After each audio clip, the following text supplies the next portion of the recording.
got it? All right, good evening, everyone, and welcome to Free. I'm Ryan. I'm the pastor and executive director here. This is Carrie. She is the associate executive director here. Good to be with you. We still have a lot of people in the cafe that are making their way over, but good to be with you all tonight. For you online people, we're glad you're joining us. Glad you're joining us either live tonight or throughout the week. Glad you're part of this community.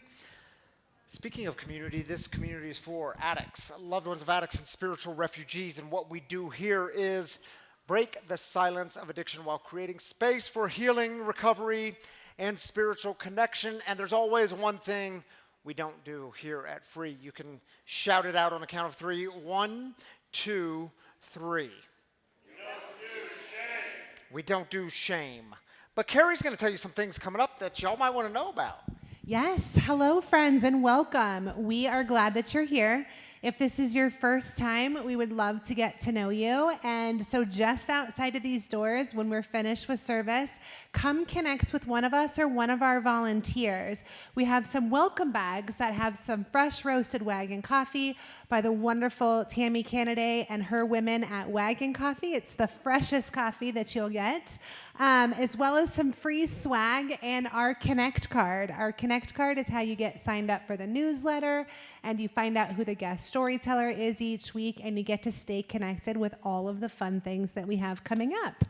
For example, this coming Thursday, every other month, we have a sober open mic, and this Thursday is this month's sober open mic.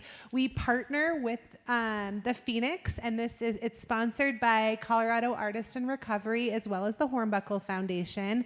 It's completely free to attend, but we do ask that you guys register just because that's how they get their funding and how we track attendance, and also we know how to make sure we have enough space for everyone. But this place gets packed, but it's all different kinds of performances, whether it's comedy, it could be singing, it could be poetry. It's just a great way dancing and juggling. We haven't had dancing or juggling, but I maybe just made that up. But yeah, maybe next time that's your calling, Ryan. Maybe you need to learn to juggle. How fun.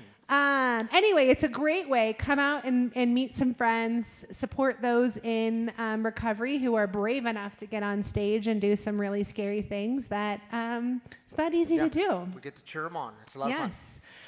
And we have one other thing, and I'm totally blanking on the next series. That starts next week. This is probably why I'm blanking on it. I'm probably intentionally blanking on it because this is going to put Ryan and I in a very potentially awkward and uncomfortable situations, but we can do hard things, Ryan. You can, you mean. Well, you did it last time. So remember, I don't know if you guys remember, a couple of months ago now, we had Drew out here, and Ryan was the guest storyteller, and he had no idea what the questions were. And I secretly got to work with Drew and came up with these really hard, deep, dark, tell us all of your secrets, Ryan. And he did a wonderful job. But unfortunately, that comes with a little bit of payback. So now the next series coming up, it's Better Questions, Deeper Faith, and Ryan has wrangled me into this as well. But it starts next week. Next week is a normal week. Then yes. Tell them about week 2. Yes, but week 2 is what we're asking is for your help. So if there's questions that you want Ryan and I to engage in, he said there may not be answers to these questions, but we will engage in them. Yeah. So we're asking you to contact Ben at freerecoverycommunity.com, and you can write the questions. Ryan and I will have no idea what they are until we get up here on stage.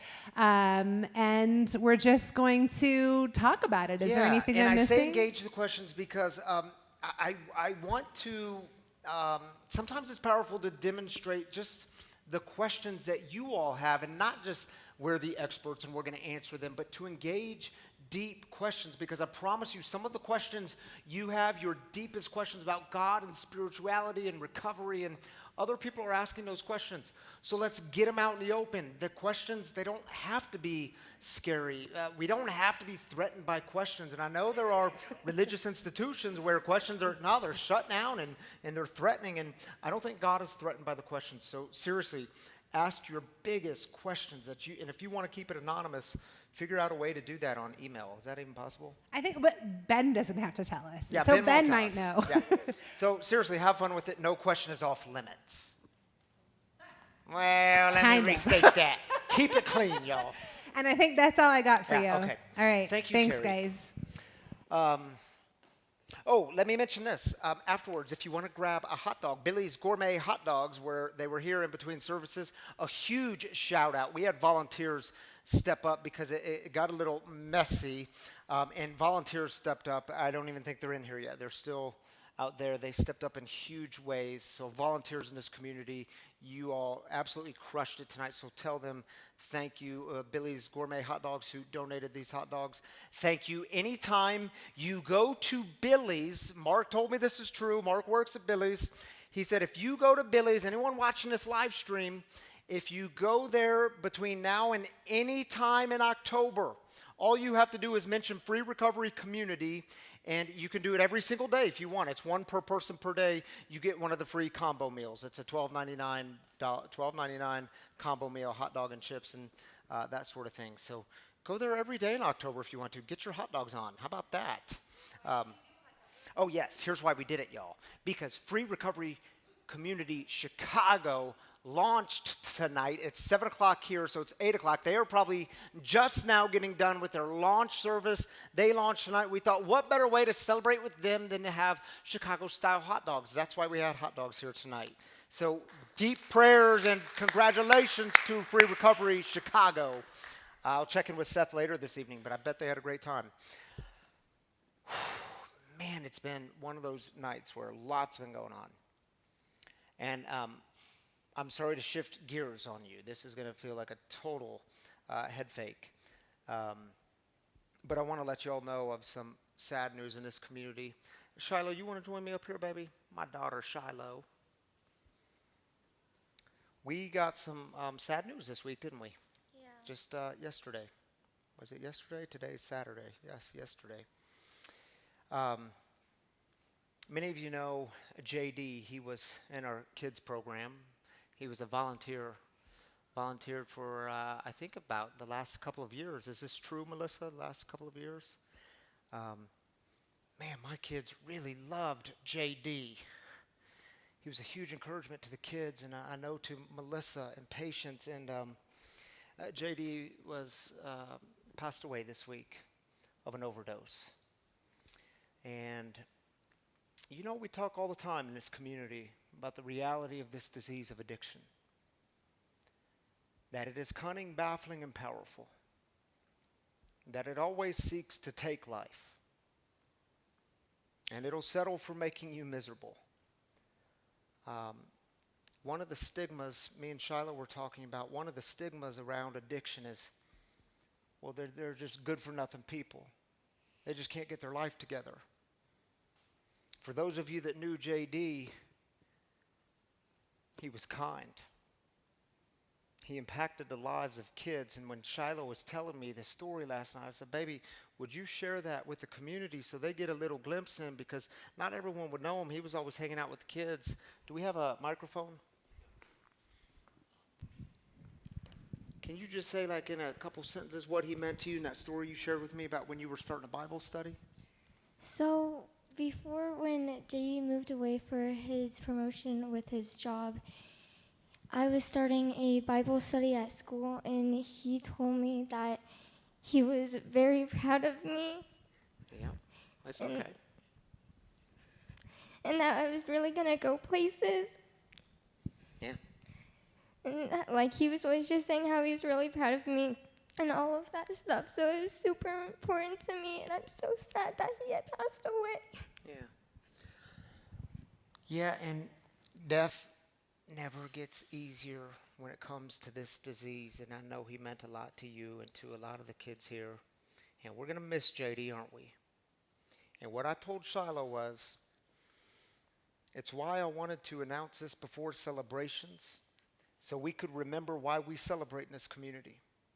Do you know my sister was online last week, and she doesn't always, she lives down in Florida, and she doesn't always join in, but she did last week throughout the week. It wasn't live, and she called me on Wednesday, and she says, hey, can I just tell you something? The celebrations that I heard, every time you guys do that, I said, you know that we do that every week. She said, you do? I said, yeah, we do it every week. She said, every time I hear them, I cry. I can't believe the celebrations that happen in your community. And when we celebrate together, which is how we start in this community, I don't know why I'm holding this mic, because I got a mic on. When we celebrate together, we are reminding people that light does shine in the darkness, that we are not overcome by the darkness. Yes, darkness happens, sad things happen, and it's why we must celebrate to show that there's also light. So it's how we start here on a Saturday night. You can give that mic to Colin. Thank you for being up here with me, baby. Darren has a mic on this side. We take 3 minutes to celebrate. Maybe you're celebrating a sobriety anniversary or a birthday or the new thing in your life or recovery. And if you're joining us online, drop it in the YouTube comments or the Facebook comments, wherever you're joining us from. For those of you in house, just raise up your hand and we take 3 minutes for this. And this time is yours.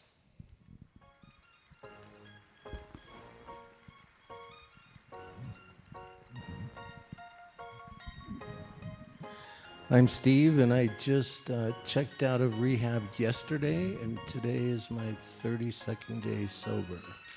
All right, Steve. Congratulations, man. Glad you're here.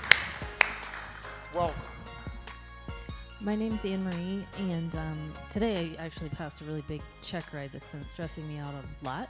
So I'm happy to have that behind me and looking forward to next week celebrating 6 years of sobriety. So God help me make it through this week. All right. Way to go, Anne Marie. We'll celebrate it. I'm Kyson, and I had a really cool opportunity to help lead the rally march today, hence no voice. And then last night, I got to see my parents, have dinner with them, with my boyfriend, and haven't seen them in 5 years, so that was definitely something else. Yeah, we'll celebrate that, Kyson. Glad you're here. We'll hear more from Kyson in just a minute.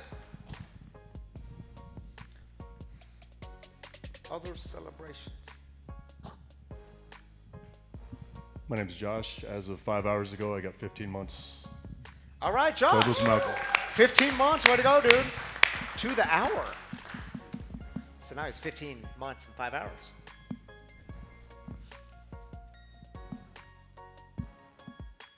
Anyone else?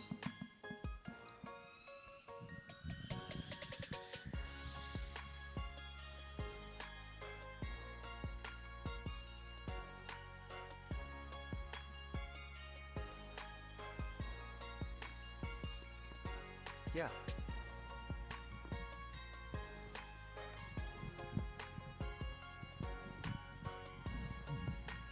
I'm Steve, and I would just like to celebrate everybody that came together from the community and from all the outreach and everything that put together today's recovery rally downtown Denver in Civic Center Park. Yeah. It was a beautiful thing, man. We'll celebrate the recovery rally.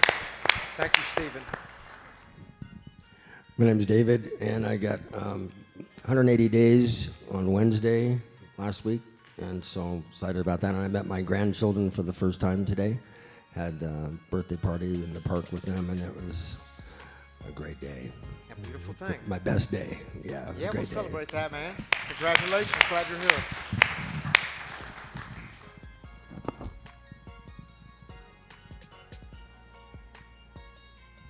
My name's Darren. I wanted to celebrate marrying my best friend August 28th. I met her in recovery. Yeah, we'll celebrate that, Darren and Kiera. You just made your wife blush. Well, thank you, Colin and Darren. Tam, you going to join me up here? You want to join me up here? Join our online people?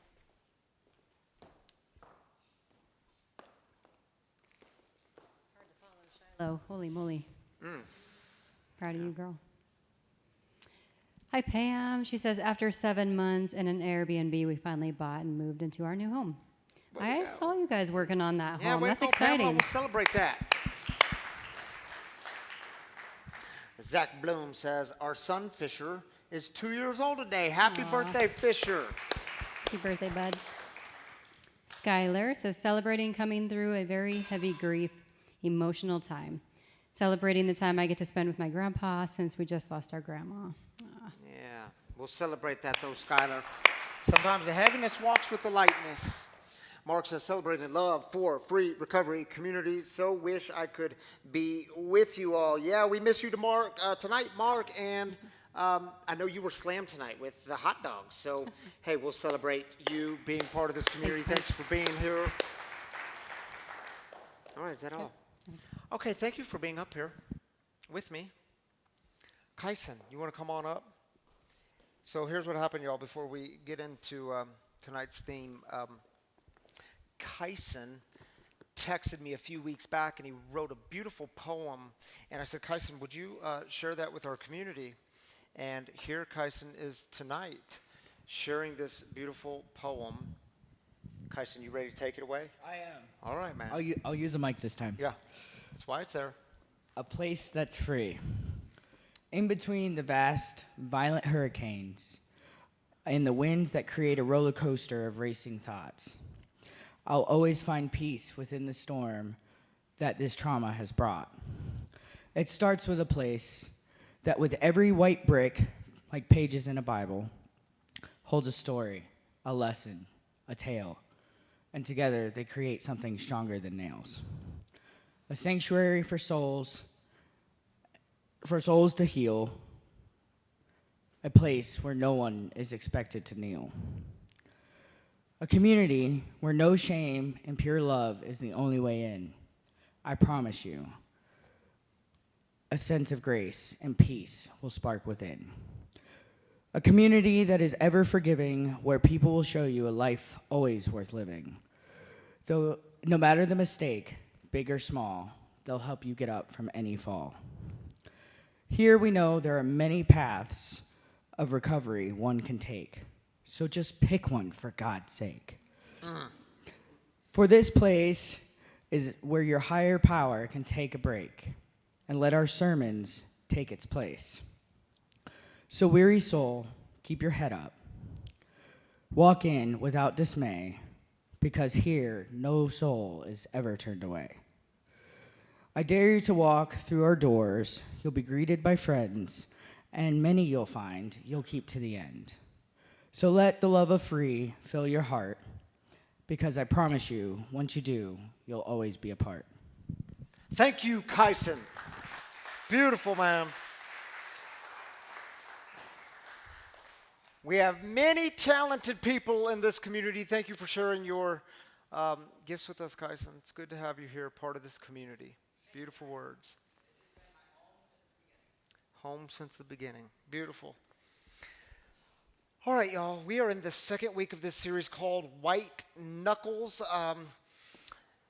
Tonight, let's explore together what it looks like to surrender outcomes.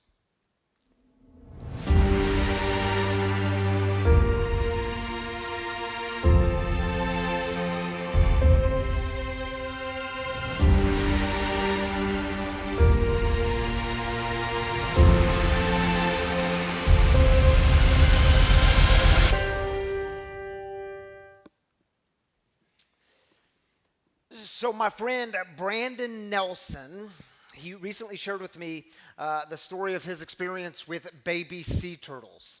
Absolutely fascinating. So he and his family, they take the kids, they go on vacation, and they arrive to the hotel that evening.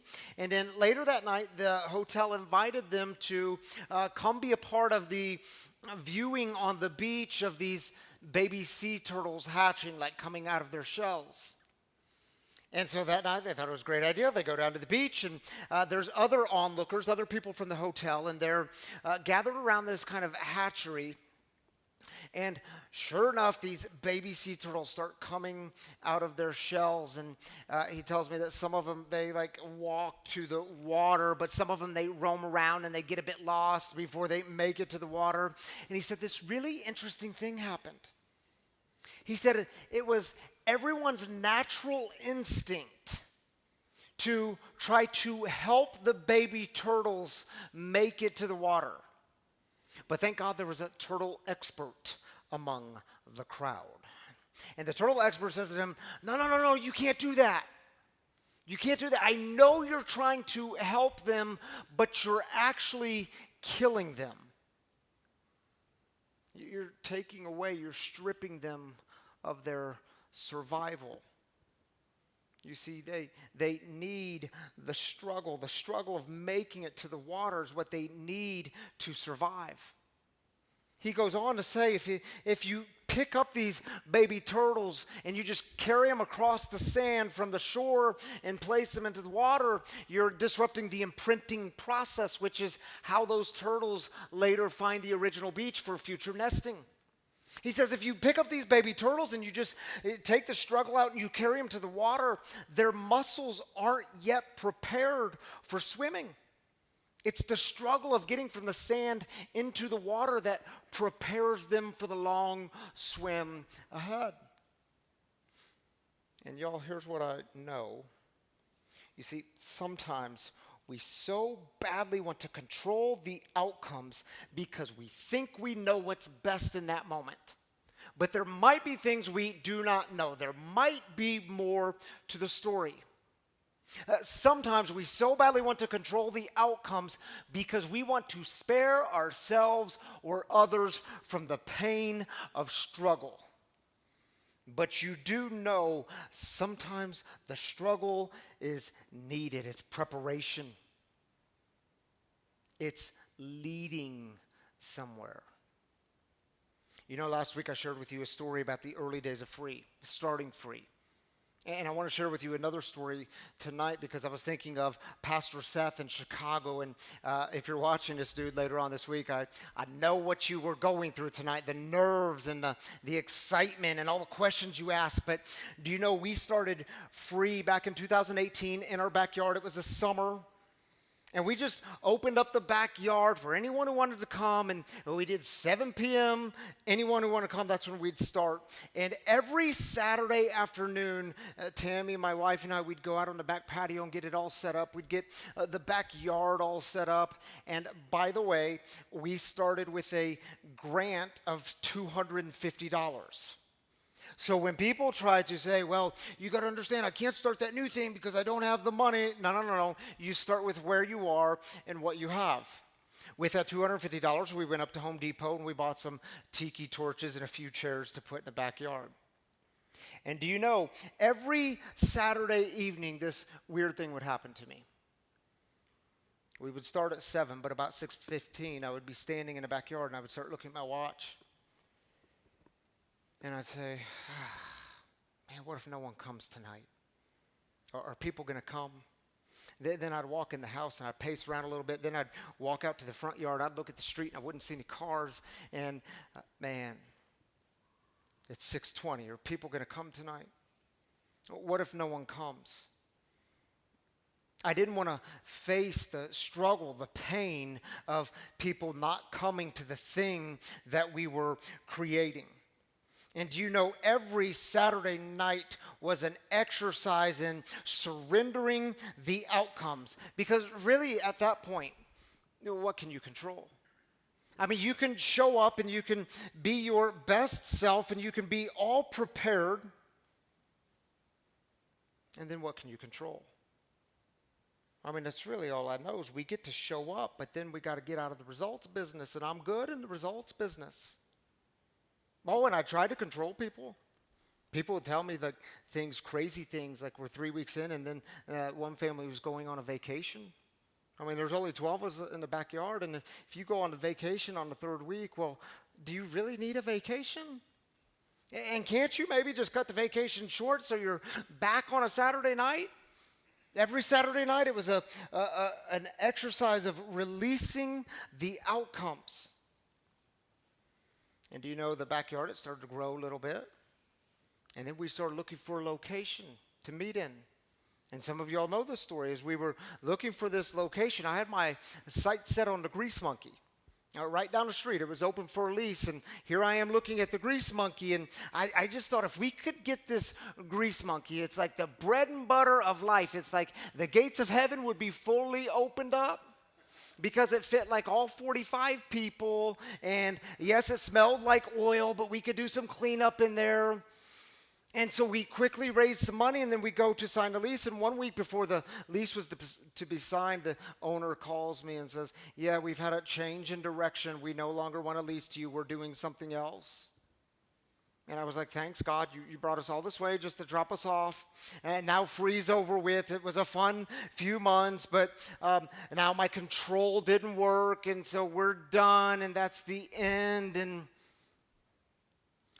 do you know that same evening, Tammy and I, we did a Facebook Live together.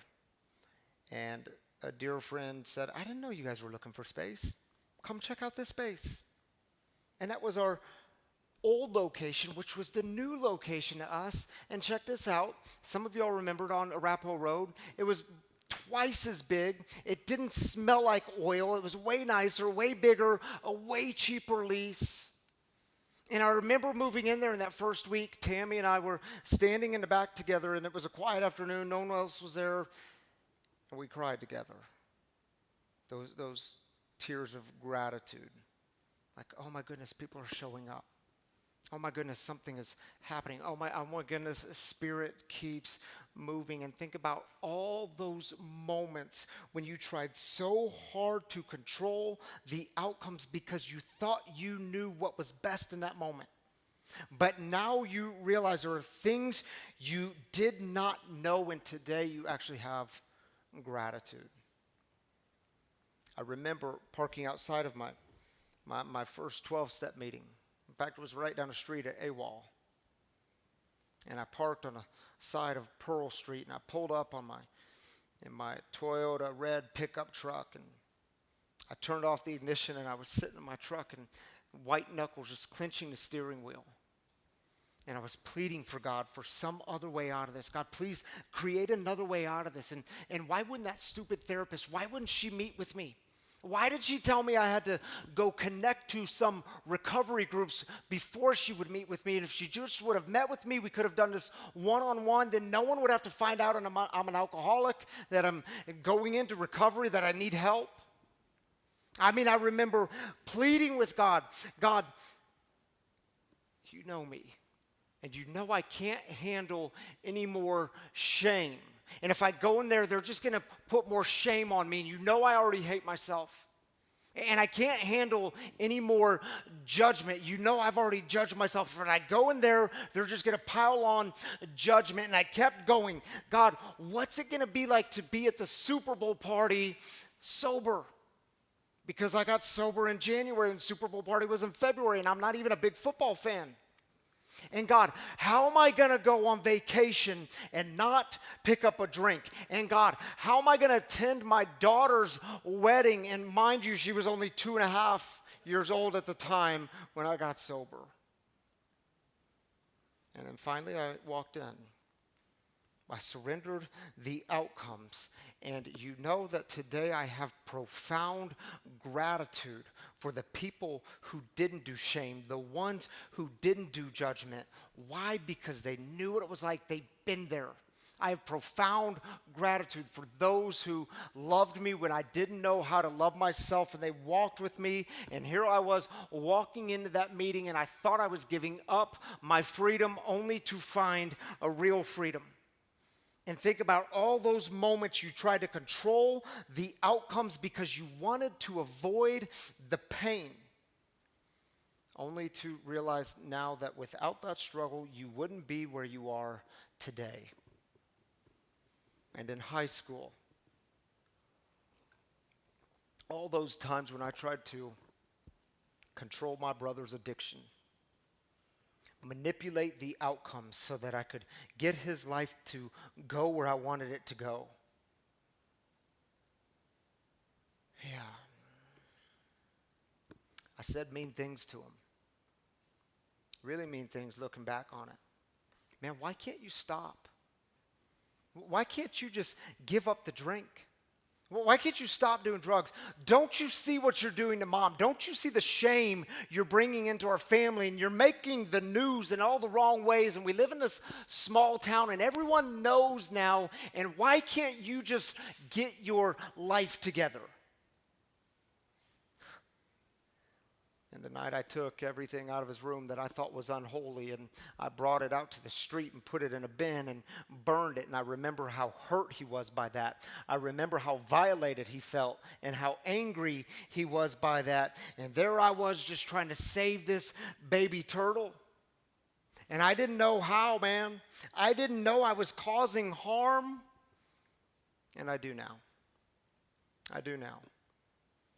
And looking back on it, you know what I wish I could have done? I wish I could have just looked at him and loved him. But I didn't know how. I didn't know about addiction. And there I was, a 17-year-old kid, feeling like I was losing control. And by 18, he was dead of this disease of addiction. And see, think about all those moments. You try to control the outcomes because you thought you could save them from the pain. You thought you could save you from the pain. And did it work? Did it work? And see, what I know now is what feels like losing control might actually be making room for God. And even Jesus made room for God. You know, there's this story in Mark's gospel. It's this fascinating story. It's found in Mark chapter 10. It's the story that's often referred to of Jesus and the rich young ruler.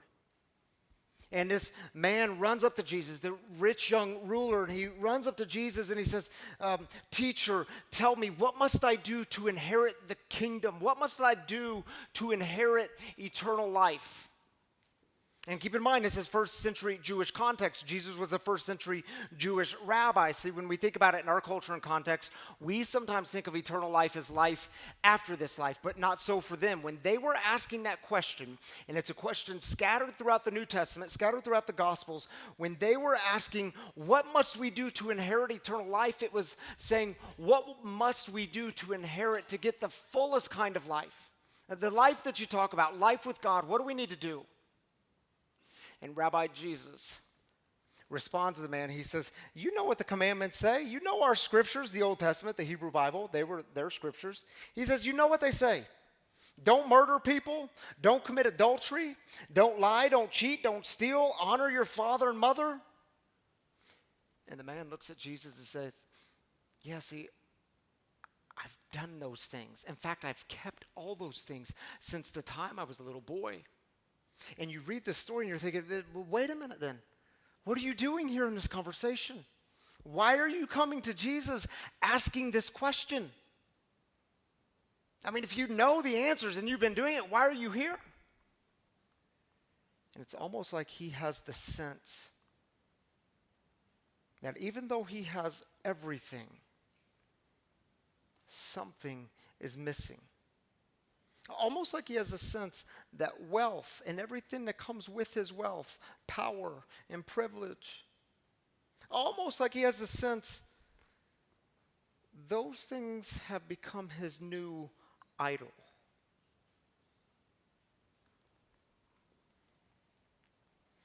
Jesus looked at him and loved him. You know, that's some of the most significant words you'll read in Scripture. Jesus looked at him and loved him. If I only knew how to do that. One thing you lack, he said. Go sell everything you have and give the money to the poor, and you will have treasure in heaven. Then come, follow me. At this, the man's face fell. He went away sad. Why? Because he had great wealth. I mean, y'all think about this story.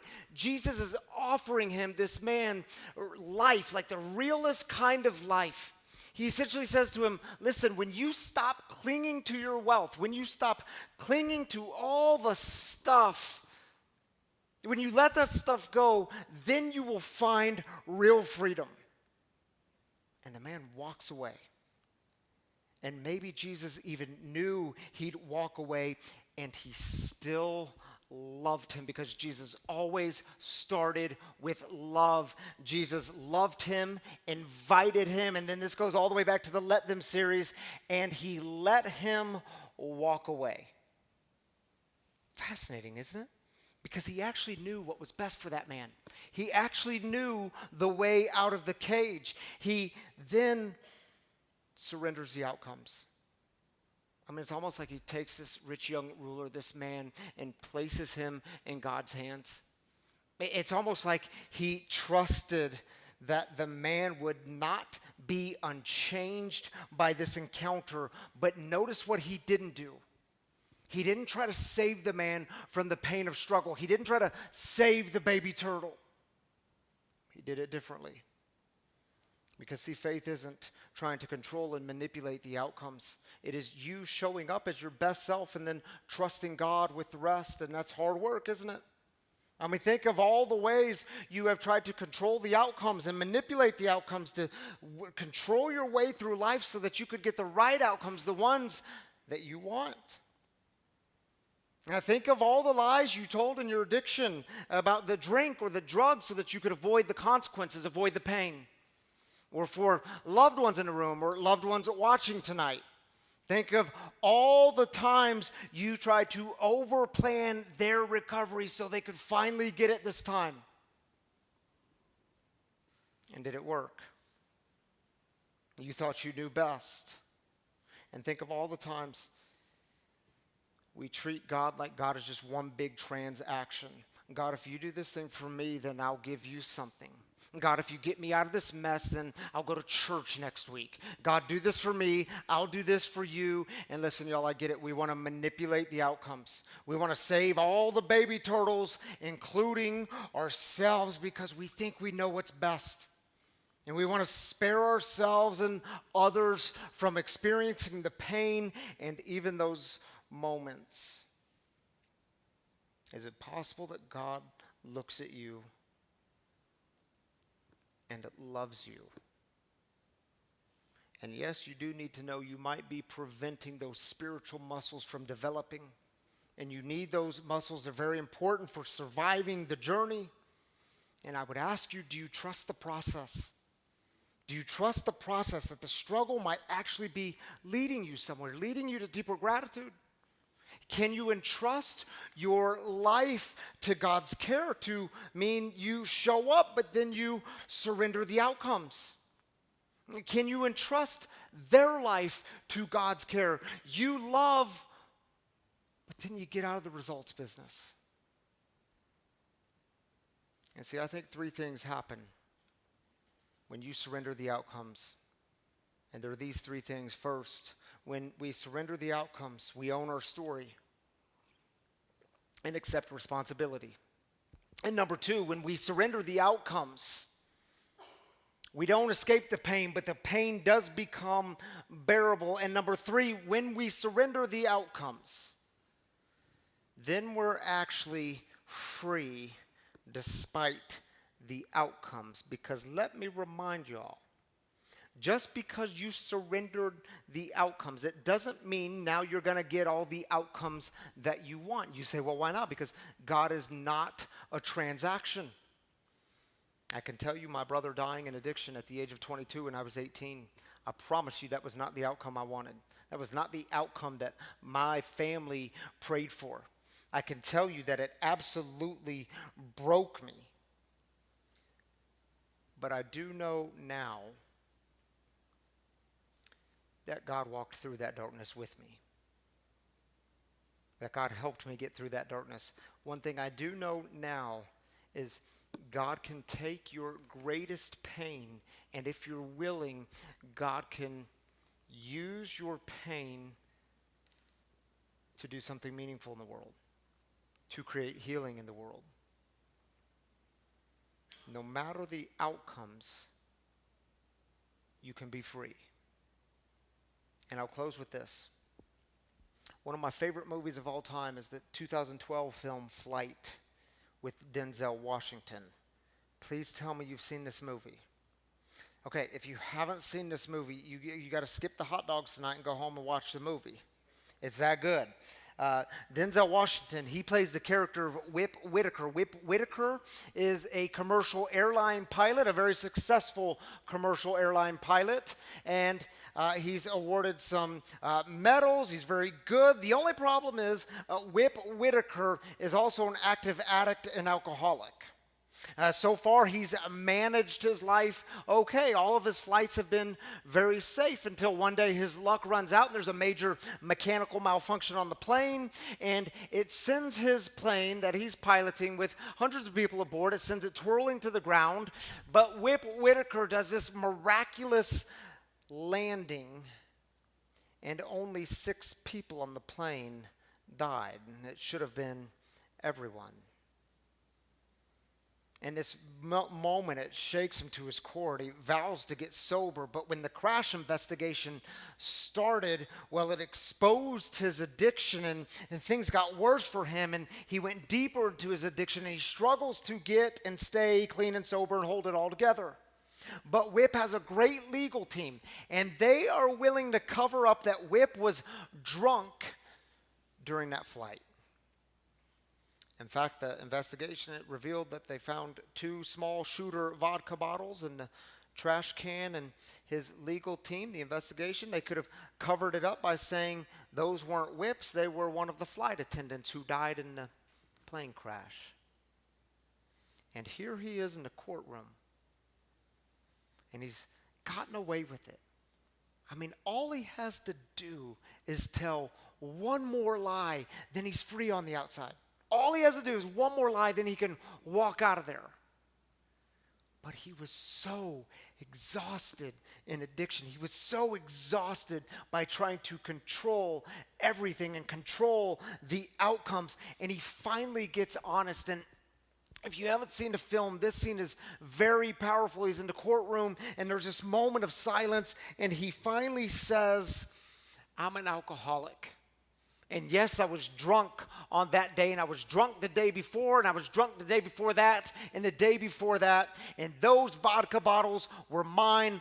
I drank them, not her, and I'm an alcoholic." And in getting honest, he surrendered the outcomes. But it did come at a price. It came at a great cost. And I want to show you the scene after the scene I just described to you.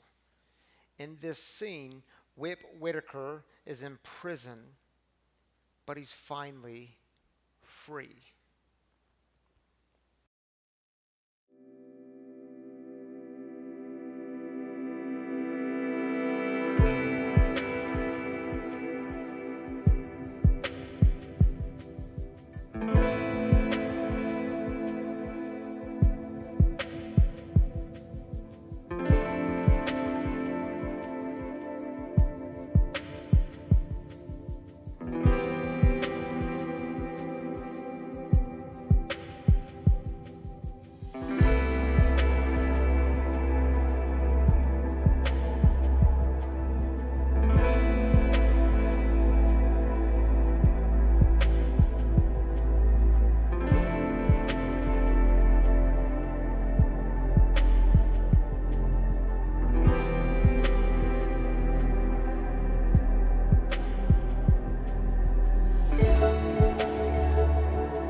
we surrender the outcomes, well, then all we have left is gratitude.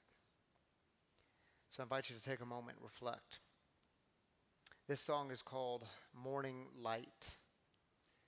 Take a moment and reflect on your own journey.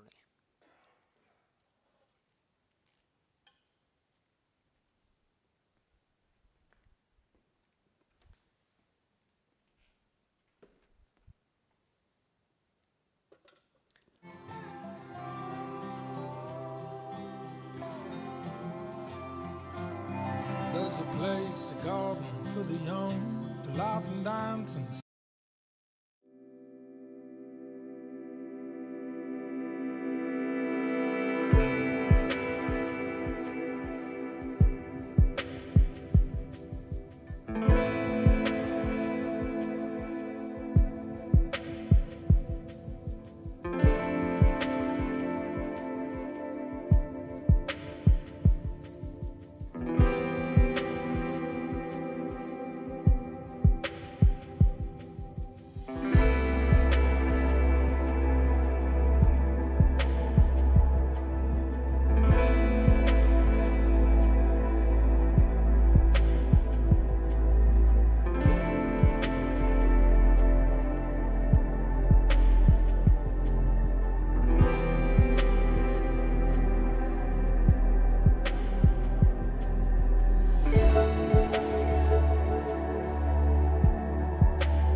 If it's your first time with us, you should know that every Saturday night we have a guest storyteller in the house to join with us up in the living room to share some of their story with us around the topic of the evening.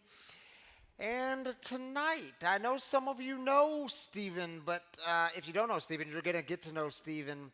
And Stephen's been coming around for a bit now. And when I saw Stephen before I had a conversation with him, he was one of those guys that's always smiling, a very genuine, authentic smile, always like kindness. And I said, I got to get to know that dude. And then he shared his story with me, and I said, okay, yeah, that's why. That's why this stuff exudes out of you. That's why you've learned to surrender outcomes. I can't wait for y'all to meet my friend Stephen. Let's give him a round of applause. Come on up, Stephen.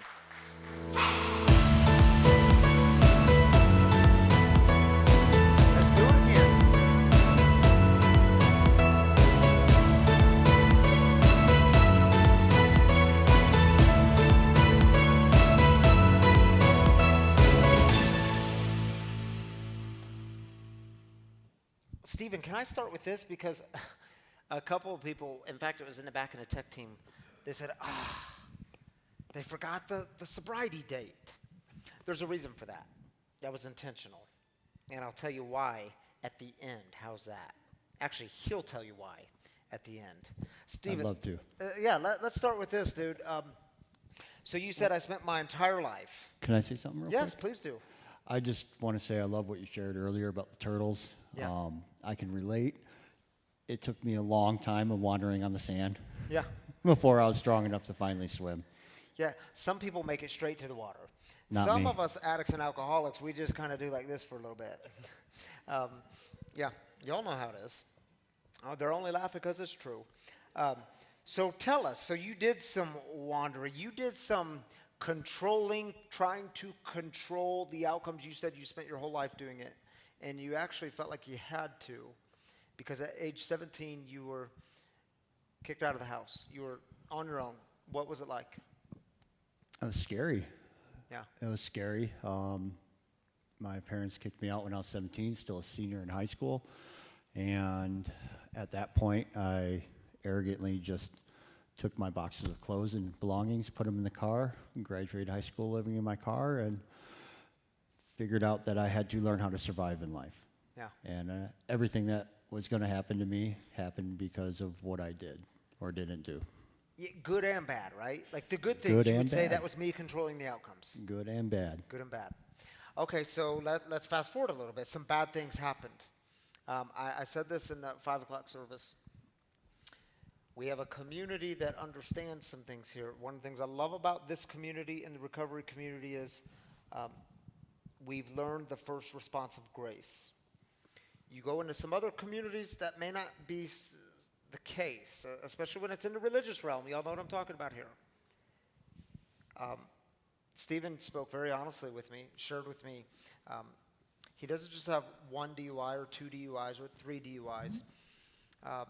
In 2021, was it, you got your 8th DUI. And that Yes. came with consequences. Yes, it did. Tell us about it. Well, I have accrued 8 DUIs amongst my alcoholism. My 8th DUI came with the price of a 5-year prison sentence. My 7th DUI came with a 4-year prison sentence. So I have been blessed with the opportunity to go to some of the worst places in the world. Yeah. And what did that experience, so you did how many years total in prison? Well, I got sentenced to 9 years. I served one inside on my 7th and almost another year in halfway house and supervision. This last one, I've spent 9 months inside, and I'm out in the halfway house, and I'm still currently in it, actually. And this time was different in the sense of when you got out of prison, you went to a halfway house on you got sober for you. This time I actually got sober before I was sentenced. So the horrible life of alcoholism that it brought me to finally became, the pain of sobering up finally became less than the pain of continuing to live in alcoholism. And a couple years before I was sentenced this last time, I came down out of the mountains, went to 2 rehabs back to back, then moved into a sober living home while fighting this last DUI, and was able to sober up just under 2 years before I was sentenced. So I had a different experience with this one, going into prison this time with sobriety under my belt and a different outlook on everything. I was able to be grateful for a lot of things this last time and understand that this is just paying the price for my previous mistakes, and that I didn't have to hate everything that happened, Yeah. just be able to get through it. And one of the things that's happened in your life, and Stephen's a pretty humble guy. I said this last time. He may not share this with you, but I'll share it with you. Stephen was a very successful business owner.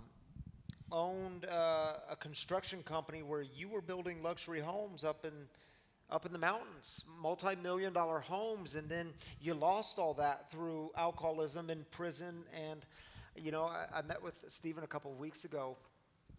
We were meeting for coffee, and he just got some tough news the day before that because with his record, it makes getting employment a bit difficult. And can you share with us that story? Sure. Being an ex-con, an ex-felon, it's very difficult to gain employment.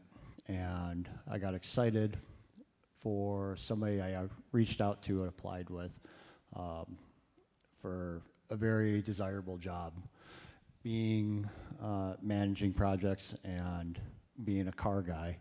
So I got excited when this classic car restoration shop invited me to interview, upon which they hired me on the spot, gave me a start date of the following Monday.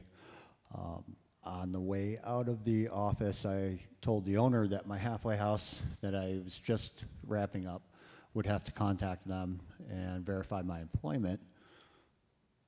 I then got on the bus to head back to the halfway house and received a phone call halfway back with the owner rescinding the job offer because he looked up my record and the mugshot that's online and everything that comes with previous convictions. And how many jobs have you applied to in the last 6 months? Hundreds. So I think it's fair to say you're not exactly getting the outcomes you would desire right now. No. But here's the powerful part, because I met with Steven the next day, and I said, dude, what are you doing here? You got a heavy plate, and I know you had other things happen too. We won't get into all that, but what's powerful is Steven said, because you all know there's like two ways you can do your life and your recovery. You can build your recovery around your life, or you can build your life around your recovery. And he's doing the latter one, building his life around recovery. And he says, I do this, I'm showing up today because that's my commitment. And I still go to meetings and I still connect to my recovery. And dude, if you're ever going to check out, this would be a great time to check out and say, no, I'm just going to go back to an old way. I'm just going to go back to controlling the outcomes because then I know what to expect. You didn't do that. I didn't do that, and throughout everything that's happened in my life, I've learned that I can't control the outcome. Yeah. But I have to keep showing up, and I have to keep trying and putting the work in, especially for my recovery and for my faith. And there was a statement, an old sponsor in AA told me one time, he said, you know, thank God for AA and thank AA for God. Yeah, that's a beautiful one. So let's talk about, in closing, Stephen, when you came and met with Carrie and me this week, one of the first thing I ask people when we're talking through their story, if they're going to be a guest storyteller, I take notes and I write down their name, then I write their sobriety date. And I said, Stephen, what's your sobriety date? And there was a bit of a hesitation, a bit of a struggle. And can you walk us through that? And the reason I asked Stephen, I said, man, if you can have an honest conversation around this, because I think there's a lot of people who struggle with this question and this issue. And I said, can we talk about it that night, which is tonight? Can you bring us into that struggle? Sure thing. So I sobered up back in September of 2022, and that's when I started this journey. And, you know, I've been sober since. I went to prison sober, stayed sober. I'm still sober now. And that's amazing to be able to celebrate 3 years of sobriety next week. I did have a lapse before I went to prison, and may not seem like that big a deal, but in AA and in my faith, I have nothing to hide anymore, and I have to be 100% honest. Yeah. So I now get to share that I'm 1 year and 2 months sober, and I'm proud of that. Yeah, you should be proud of that. Thank you for your honesty around that, and I appreciate the struggle in getting to that place. Because you didn't have to tell anyone that. You could have sat on this couch tonight and just said, yeah, I'm 3 years sober, isn't it great? I could, and the lies will keep me sick. They catch up to you. Dude, have you seen Flight, the whole thing? I have. It's what an amazing movie. Dude, the lies caught up to him. And I relate to what he says too, because this last prison sentence compared to the one before that, Yeah. it was hard and it really stunk, but I actually was free. Yeah. Today you're And I free. get to pay the price for my past mistake, but I get to feel free today. Yeah. Stephen, I'm so glad you came tonight. So glad you're part of this community. Do you have a 1-year chip? I do not. It just so happens, ladies and gentlemen, I have a 1-year chip in my pocket. This is for you, Stephen. 1 year. Congratulations, brother. Glad you're part of this community. Thank you. Thank you. Y'all, are you going to stick around a little bit after the service? I am. All right. If you want to get to know Stephen a little bit more, he'll be sticking around in the cafe. If you want to ask him some more questions, get to know him. All right, y'all. The way we close down on a Saturday, Darren, you got a mic? Darren has a mic. Colin has a mic. Similar to how we do celebrations, we close with what we call heartaches.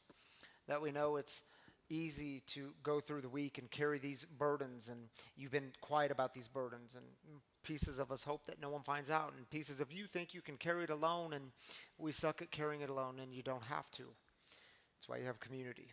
That's why you have a God who hears the cries of the people. So if you have a burden that you need just some prayer, lifting up, some encouragement, well, that's what this time is for. If you're online, you can drop your burdens, your heartaches in the comments of the Facebook comments, the YouTube comments, whichever platform you're joining us from. If you're here in house, just raise up your hand, and Colin will get you a mic on this side, Darren will get you on this side, and we'll take 3 minutes for this.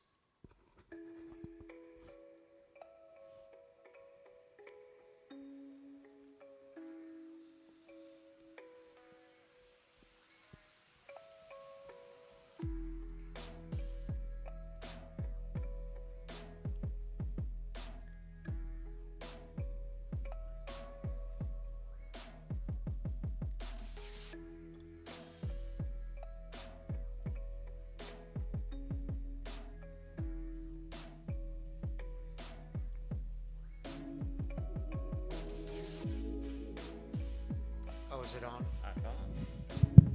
There you go. It is. Okay. I'm Faith. In the last 2 weeks, I found out some pretty critical stuff about my job, and that they are cutting most of my hours. So just prayers that I can let go of the outcome, and that there's a better job waiting for me. Prayers for you this week, Faith, and in the days to come. Glad you're here. Hey, this is Stephen. I just want to say a prayer for all of JD's families and loved ones and everybody that's affected by his passing. So. Yeah. Thank you for that, Stephen. And Melissa, Darren lifted you in patience up last service, and we will continue those prayers for you. I know it's been a very difficult week, and we're glad you're part of this community, and we love y'all. Continued prayers.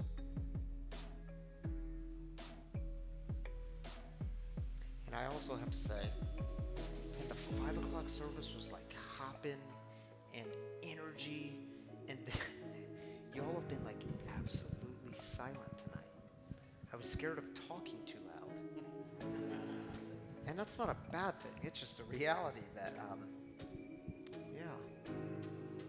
quiet.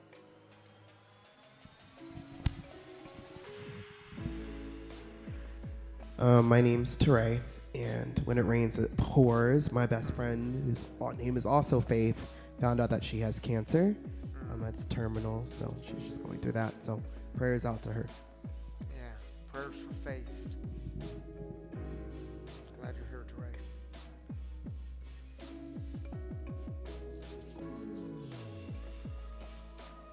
Anyone else? Going once. Going. Steven, you got one more? Yeah. Hold on, wait for the mic. So. You know, unfortunately, this addiction ends the horrible way sometimes. And I also want to send out prayers to the family and loved ones of another gentleman from the halfway house I'm in, who just passed this week as well. Yeah, prayers for them, man, lifting up their family. Thank you, Stephen. Thank you, Darren and Colin. And Tim, you want to join me up here one more time? She gave me that. Oh, Kira, you're going to join me up here? You can. The newlyweds. We should have had like both of them coming up since they're newlyweds. Because they got a certain glow about them, don't they? Yes, they do. I mean, look at Darren. You ever seen him smile this big? I'm sorry. We'll get away from that. All right. You want to take the first one? He's rolling his eyes at you. Monica, asking for prayers for my dad. He's been struggling with his mental health lately. Yeah, prayers for him, Monica. Glad you're joining us tonight. Michelle says, asking for prayers for my son and the entire trans community as they are being unfairly attacked right now. Yes, Michelle, lifting up your son, the trans community. Love, love, love is the answer. Thank you for being here with us tonight. Stephen says, please pray for Lewis. Mother recently passed, and she is holding it together the best she can. Your prayers will help. Prayers for you, Stephen. Yes. And for Lois. Pamela says, continued prayers that my son finds recovery. I rarely communicate with him as he is often too mean to talk to. Yeah, continued prayers, Pamela. I know it's been a long journey you've been on. Skylar says, my husband is struggling with stage 4 cancer, not working, and the both of us are trying to cover the expenses. We have a few opportunities God has placed before us. Could you pray for encouragement for him? Absolutely. Yeah, lifting him up. Sorry. All right, thank you for being up here with me, Tammy. Well, if you've been impacted by the mission of breaking the silence of addiction, which is the mission here, if this is your community, your home, well, you should know that each week I let you know that we do rely upon your generosity, your giving in this community. It's how we're funded. It's how we keep the mission moving forward. It's how we keep the doors open. And I know many of you have made that a part of your life. Thank you for it. If you would like to donate to free, there's a few different ways you can do it. You can download the app, the free Recovery Community app. All of our content's on there. Messages, guest storytellers. There's a giving button. You can give one time or be a recurring donor and give weekly or monthly, however you want to do it. We're grateful for all of it. Do the same thing on the website, freerecoverycommunity.com, or check out the giving kiosk if you're in-house. One outside these doors, one outside these doors if you have cash or check. And, of course, there is the Kind kiosk just outside these doors. It's the one-tap system, like the Apple Pay system. You just tap it and it takes your donation. An easy, fun way to give. And, yeah, really, y'all, it makes a big difference around here. A lot of little hands make the burden light. Is that how that phrase goes? Little hands, little give. You all know what I mean, man. When everyone pitches in, it makes a big difference. And to online people, thank you for being a part of that. We're grateful. And I know many of you, you've never stepped inside the doors of this place, and yet you consider this home. And we're grateful for it. Shall we go out with a prayer?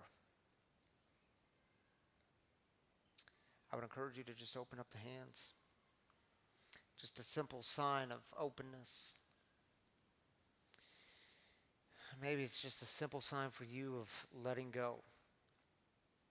Releasing those white knuckles. Releasing the outcomes and whatever it is you're dealing with in your life. Your faith, your recovery. And if you don't know the 7th step prayer, that's a good one. It's on your screen. We'll pray it together. It goes like this. My Creator, I'm now willing that you should have all of me, good and bad. I pray that you now remove from me every single defect of character which stands in the way of usefulness to you and my fellows. Grant me strength as I go from here to do your bidding. Amen. Grace and peace to you. See you next time.